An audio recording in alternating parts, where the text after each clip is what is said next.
truth about working options as an international student. International students that hold an F1 visa have a few different options regarding working while staying in the United States. F1 visa holders must be aware of the restrictions that exist regarding working as an international student and the differences between each type of employment to make the right decision and avoid getting confused when an employment opportunity arises. First, let's go over the employment types that exist: on-campus, off-campus, optional practical training, curricular practical training. Keep in mind that for every type of employment authorization, you must have a recommendation from your DSO on your I-20 and work authorization from USCIS. Next, let's explain the differences and characteristics of each employment type. 1. On-campus employment. An F1 visa student may work on campus for up to 20 hours per week while school is in session, or full-time when school is not in session.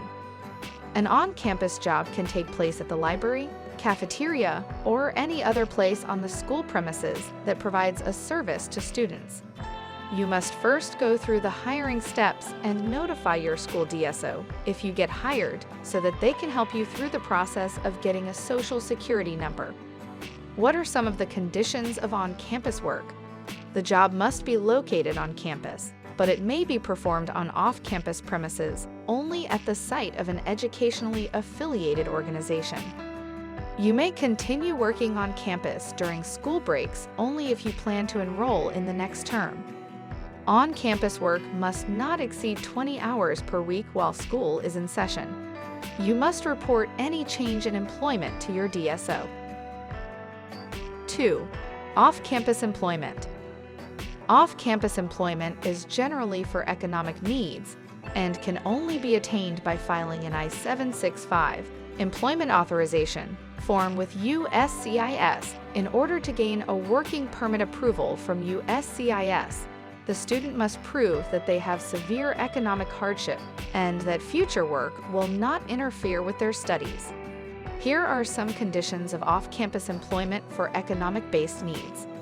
An F1 student must remain enrolled for a full academic year before filing an economic hardship employment authorization request.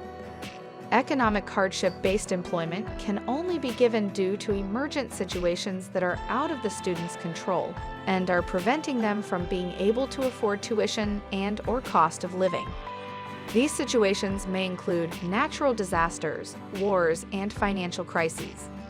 Each case is revised by USCIS before getting approved, and evidence must support the student's reasoning behind applying for off-campus work authorization. 3. Optional practical training. First, you must remember that OPT for F1 students must be directly related to your major area of study. For F1 students, there are two ways of participating in optional practical training. PreCompletion optional practical training. You must have been enrolled as a full-time student for a full year, and just like with on-campus employment, you are allowed to work part-time 20 hours or less per week when school is in session or full-time during school breaks. A post-completion optional practical training. This is the most common employment type for international F1 students, and you may participate after completing your studies. Post-completion optional practical training gives you the chance to work part-time 20 hours or less per week or full-time for 12 months.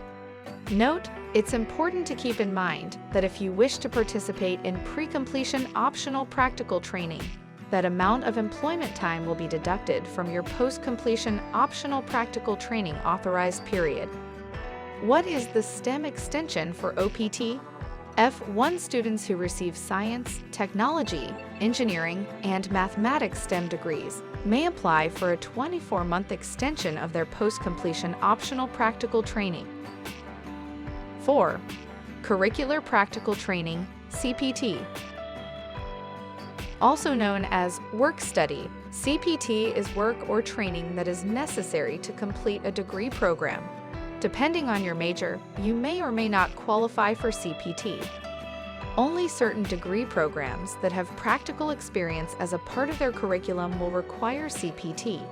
You can ask your DSO if your major applies if you're not sure. They will then recommend CPT for you based on your major requirements. Here are some things to keep in mind about CPT. CPT must be a part of your program of study. CPT work may be paid or unpaid. 12 months of full-time CPT will make you ineligible for OPT. However, part-time CPT will not affect OPT. Now that you've read the key points about each type of employment, you can make an informed decision when your time to look for employment comes. Always remember that all types of employment must be recommended for you by your DSO, who will update your online record to reflect this. And in most cases, you will need to request employment authorization from USCIS as well. If you've made it this far, congratulations on taking up your study abroad journey to the next level by learning with our videos. For more information, please visit our website fstudentlife.org. If you like this video, hit the like button, and if you want more videos, don't forget to subscribe to our channel to get the latest updates.